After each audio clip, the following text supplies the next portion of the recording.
To begin this week, obviously it's Vikings week. I've been kind of dismissive of this game. One, for obvious reasons, like Nick Mullins being the Detroit Lions, that should be as criminal as trading Sadiq Bey for James Wiseman. That'd be fucking disgusting. But as the week's going on, you'll do a little bit more homework. I myself, sometimes I'll listen to like opposing teams' media to see like who their key guys are, their key matchups, who they expect to make big impacts. This is a playoff game, Spinny. Mm-hmm. The Minnesota Vikings need to win this game if they want any hopes of making the playoffs. Yeah, this is do or die for them. This is a must-win game for them. This is a game that if the Lions win, they secure the NFC North for the first time in franchise history. So this is a big game, a lot to be had on both sides, win or loss. So I expect the Lions to come out focused. I expect the Lions to come out in go mode, but it's not going to be a cakewalk. Like, yeah, you talk about Nick Mullins being a joke, but they've got playmakers over there. Yeah. They've got some playmakers over there. They have a guy in Justin Jefferson who is the best receiver in the league, even though Lucas thinks he's a system guy. They have TJ Hawkinson, who is a top 3 tight end in the NFL. They have a guy in why can't I think of his name?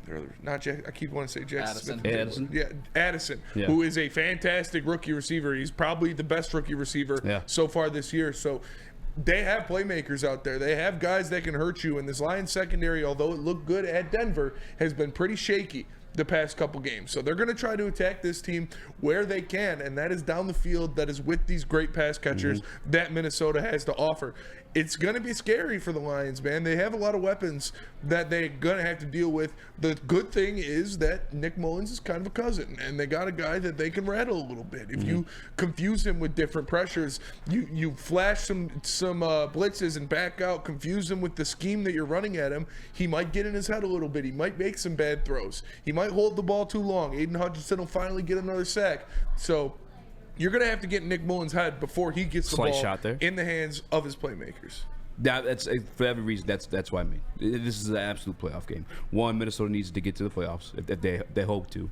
I think they've made investments in this team such as like trading away draft picks to us to acquire TJ Hawkinson.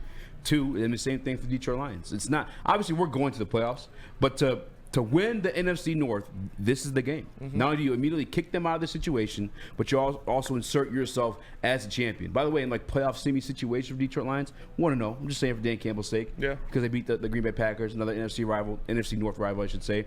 But you also make a great point, too. It's going to be a tough out. It's going to be a tough out. They're hungry. This Brian Flores defense has been cranking up the heat. Danielle Hunter's all types of exotic, different blitzes. Danielle Hunter's tearing shit up. Danielle Hunter, like, again, historically, he's done pretty well against Penei Sewell, if I'm being honest with you. Against the Detroit Lions, just quite frankly. And if you look at our weaknesses as a team, I point to the secondary. I guess you could also point to the defensive linemen as well. But yeah, just as you said, the pass catchers they have could be lethal towards some of the defense, the version of the defense we've saw throughout this season. And as you said, TJ Hawkinson, Addison, Jefferson, it's getting down to Nick Mullins. I think the other piece of it too, in terms of like matching weaknesses, it's a matchup game.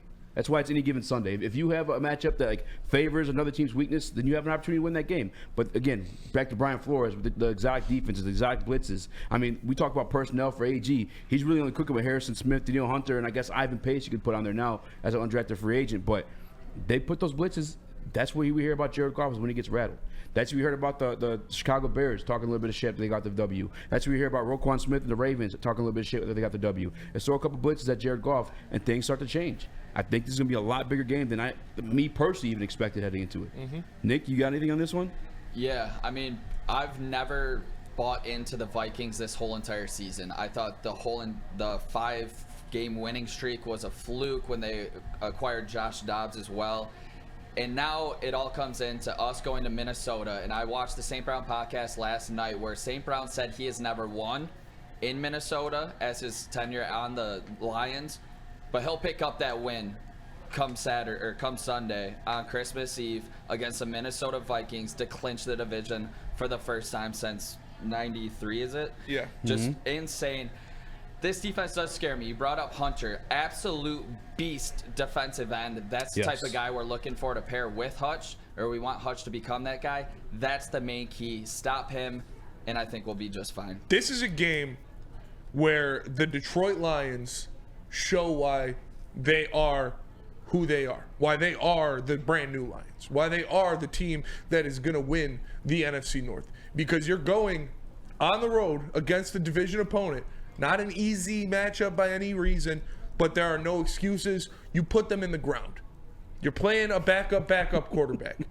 You're going against a team that you are better than. You have better players. You have a better roster. You have better coaches. Go out there and absolutely destroy them. Go out there and make sure they feel it. Make sure they know you are the NFC North champions for a reason. This same old Lions rhetoric is gone and dead because you're going into Minnesota in December on Christmas Eve, and you're kicking the shit out of the Minnesota Vikings to win the division. I don't care if it's Justin Jefferson. I don't care if it's TJ Hockenson. I don't care if it's Danielle Hunter. You are a better team. You are better coached. You have better players. Go out there and dominate them to win your division. That is what good teams do. That is what real contenders do. And I believe that is what the Detroit Lions are going to do on Sunday. That's the feeling of it, right? Because everything you said is true. I think Dan Campbell's a better coach. I think Ben Johnson's a better coaching staff, just in general.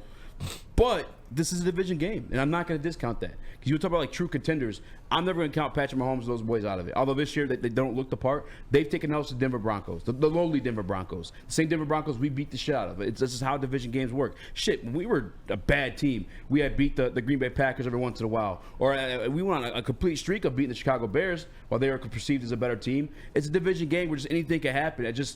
I want to know. I don't know how much confidence you take away in a W in this situation. I do take a lot of confidence away, and it depends on how they win. Yeah. I don't want this to be the Iffy Melifonwu game. No disrespect to Iffy Melifonwu. I don't want this to be a Khalif Raymond game. No disrespect to Khalif Raymond. I want this to be a Jared Goff, Aiden Hutchinson, and Amon-Ra St. Brown game. Big on big, good on good. Your best players show up in the biggest spots you need them. I want Jared Goff to go out there and throw for 350 yards and 4 touchdowns. I want Amon-Ra St. Brown to have 10 catches for 125 yards and a touchdown. I want Aiden Hutchinson to have a sack and a half and 2 tackles for loss. Prove why you guys are the best players on the best team in the NFC North. Go out there and dominate your opponent. Let the big dogs eat. And that's what I want to see. I just don't know if we're going to see it, man. I think it's going to be a lot closer than... I think we'll win comfortably, but not enough to, 350 yards from Jared Goff comfortably. You know what I'm saying? I guess I just don't see it going down that way. This is a good, respectable team. I mean, the fact that they lost Kirk Cousins and are still in the position to make the playoffs, it is somewhat commendable. Team. But you have aspirations of a championship. That's fine, but this is a team in your way. Man. This is a team in your way. This is a division rival. This is the team in your way of winning the NFC North for the first time in franchise history. If you are a legitimate Super Bowl contender, if you are a legitimate team that you expect to win a game in the playoff, you use that as motivation. You go beat the dog shit out of them.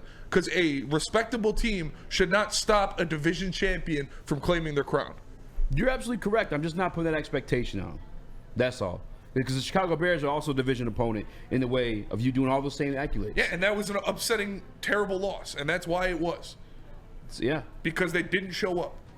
But division games, man, that's how they go. I mean, like I said earlier, like the Broncos have beaten the Chiefs the way they did, inexcusable should never happen. Like, it's just division games are wonky like that. We've as the worst team. That sucks to say out loud, but as the lesser team, I'll put it to you that way. Detroit Lions, we've been on the other side of it, just getting a W against a team that's going to the playoffs just for the fuck of it.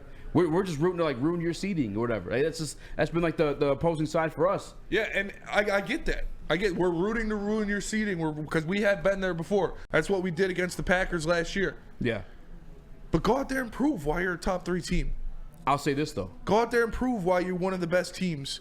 Because I understand. I know, Booner, shut the fuck up in the chat. Welcome to the NFL, Spenny. I know division games are tough. But if you want to be that guy, if you want to be that team, you don't think playoff games are going to be tough? You don't think you don't think Dallas is going to be tough? Good teams play good teams at the end of the season. That's what happens.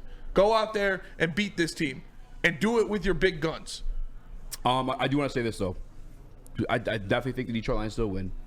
And I probably should save this one for a little bit for tomorrow. But whatever, I know we have more viewership today. Ben Johnson has faced up Brian Flores' defense back when Flores was here with Miami as the head coach. And it was a little bit of a shootout. So I think Ben Johnson knows his way around the Brian Flores defense. I think some people brought up too, like the history of Jared Goff versus Brian Flores. This isn't the same Jared Goff. This is a new, improved Jared Goff. Jared Goff never used to call his own protections, and he's been part of like making this offense, just quite literally. And I have to give him that due respect. I think Brian Flores, as good as he is as a defensive coordinator, that Ben Johnson got the better of him in Miami when he came here as the head coach and made all the decisions. So I think we'll still find our way around it. It's just kind of up to this defense and against those like lethal pass catchers they have over there. Yeah.